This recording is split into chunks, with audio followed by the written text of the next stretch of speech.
il y a ce risque-là que l'usage de ces drones rompt un certain contrat social, en fait, entre l'État et les populations civiles de ces régions-là, c'est-à-dire ce contrat de protection. Creuser encore le fossé qui sépare l'État, notamment par l'intermédiaire de son armée, des populations de ces zones-là.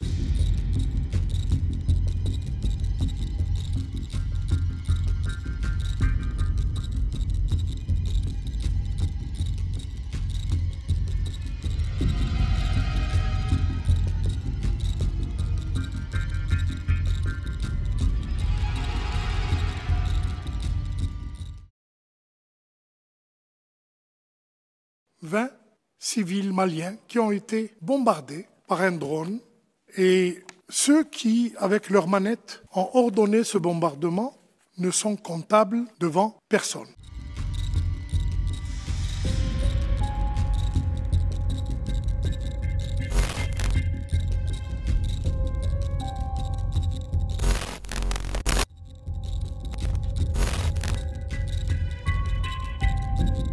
Depuis l'attaque contre Tinzaouaten, on s'interroge beaucoup donc sur les drones maliens. Ils ont commencé à en acquérir depuis les années 2020. Les livraisons sont quand même assez régulières depuis 2022. Et il y a vraiment une volonté, si vous voulez, de diversifier les fournisseurs.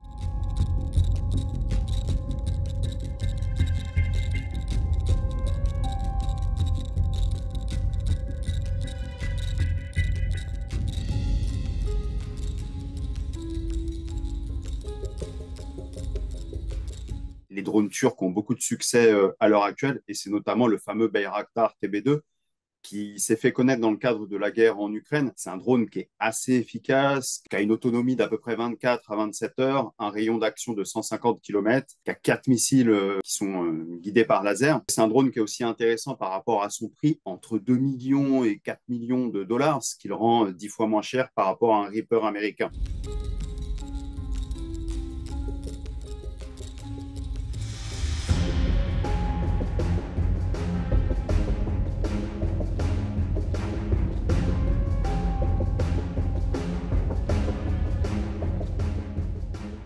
On franchit ici un seuil qualitatif et au niveau de la frappe, ils peuvent être beaucoup plus précis. Donc, c'est vraiment là, pour le coup, un des fleurons de l'entreprise Baykar. Donc, l'entreprise Baykar, si vous voulez, c'est le gendre d'Erdogan qui la gère, qui est diplômé du MIT. Et les drones à Quincy sont des drones que l'armée turque a eu, pour vous dire, en 2021. Et il y a très, très peu de pays à l'heure actuelle qui peuvent se vanter de les avoir, soit des pays très puissants, comme l'Arabie Saoudite, le Pakistan, des alliés de la Turquie. C'est le cas, par exemple, de l'Azerbaïdjan.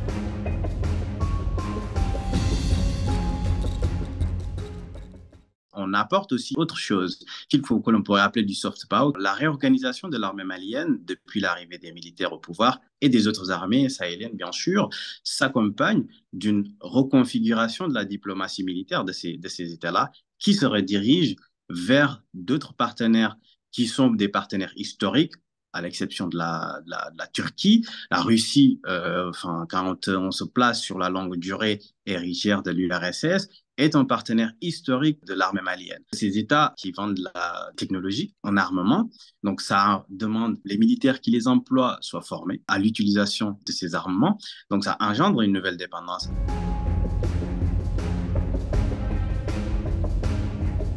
D'un point de vue compétitif, les drones turcs l'emportent, mais la Chine va plutôt, peut-être moins en Afrique de l'Ouest, mais on voit, elle a équipé la RDC. Bon, pour l'instant, il s'agit de 3 drones, et l'armée éthiopienne. On a l'Iran qui fournit des drones, là encore à l'Éthiopie principalement. Mais c'est vrai, si vous voulez, qu'il y a une conjugaison entre Erdogan qui fait donc des drones un outil diplomatique, et aussi, voilà, les drones turcs sont particulièrement réputés à l'heure actuelle, à la fois pour leur prix et pour leur efficacité. C'est pour ça que pour l'instant, et c'est quand même la Turquie qui l'emporte sur le marché africain, et on le voit avec l'Iran et la Chine, c'est en train de se mettre en place. Il faut s'attendre à une montée en puissance de la Chine dans ce domaine.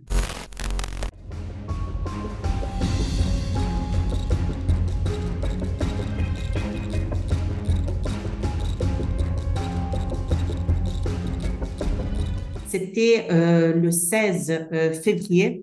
Un drone malien a ciblé une cérémonie de mariage dans un village de la région de Ségou, à Konokasi, et a tué 5 hommes et 2 enfants.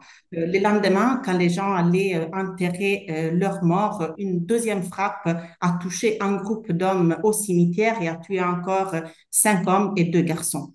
Alors, il est important aussi de rappeler que dans cet incident, les témoins nous ont déclaré que malgré les groupes armés islamistes liés à Al-Qaïda, le Jenim, contrôle des vastes zones de ce territoire, aucun combattant djihadiste n'était sur place au moment de la frappe.